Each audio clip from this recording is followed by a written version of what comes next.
හයි කොහොමද live stitch home එකට ගොඩක් ආදරෙන් පිළිගන්නවා. ඉතින් අපි අද කරන්න යන්නේ අපේ ස්ටිච් බුක් එක ට්‍රේනින් වෙන්න. ඉතින් එම්බ්‍රොයිඩර් හූප් එකක් මේ වගේ ට්‍රීට් ඊට පස්සේ ඉදිකටක් අපිට උවමනා වෙනවා. අද ඉතින් ඉස්සලාම කතා කරන්නේ අපි ෆ්ලයි ස්ටිච් එක ගැන. ඉතින් ළමයි එම්බ්‍රොයිඩර් කරනකොට අනිත් ස්ටිච් වගේම ෆ්ලයි ස්ටිච් එකත් අපිට වැදගත් වෙන ස්ටිච් එකක්. ඉතින් ඒකත් මේ වගේ සිම්පල් තියරි එකකට තමයි අපි එම්බ්‍රොයිඩර් කරගන්නේ.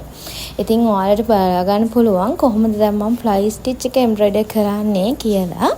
ඉතින් මේ තියෙන්නේ ඔක්කොම වගේ ෆ්ලයි ස්ටිච් එකෙන් තමයි මහන්නේ. ඉතින් ඔයාලට පුළුවන් මේක මාත් එක්කම මහන්න. ඉතින් ඔයාලටත් පුළුවන් ඔයාලා කැමති නම් ඔයාලට පුළුවන් ස්ටිච් බුක් එකක් හදාගෙන මේක මාත් එක්කන් try කරන්න. නැත්නම් මේ වගේ ස්ටිච් බුක් අපේ ලයිව් ස්ටිච් හෝම් එකෙන් purchase කරලා ඔයාලට පුළුවන් අපේ වීඩියෝ සීරීස් එකකින් එකතු වෙලා මේක try කරලා දිගටම ලස්සනට ස්ටිච් බුක් එක මහගෙන යන්න.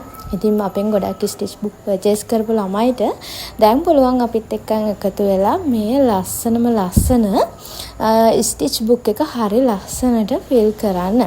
ඉතින් ඔයාලට අයිඩියා එකක් ගන්න ඕන නම් මේ ස්ටිච් බුක් එකේ මොනවද තව තියෙන ස්ටිච් ඒ දේවල් මොනවද කියලා දැනගන්න ඕනේ නම් ඔයාලට පුළුවන් ලයිව් ස්ටිච් හෝම් අපිට මැසේජ් එකක් දාන්න. එහෙනම් ඉතින් මේ ටික අනිවාර්යෙන්ම කරන්න ඕනේ ළමයි.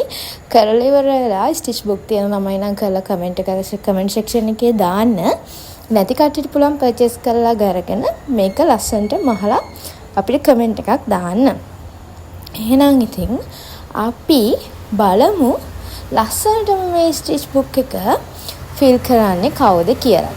එහෙනම් ඉතින් හැමදාමත් වගේ හෑන්ඩ් එම්බ්‍රොයිඩර් වලට අපිත් එක්ක එකතු වෙලා ඉන්න ඔයාලට ගොඩාක් ස්තුතියි කියනවා. ඉතින් ඔයාලට ලස්සන කොළ මහන්න, ඒ වගේම ලස්සන ගොඩාක් ඩිසයින් වලට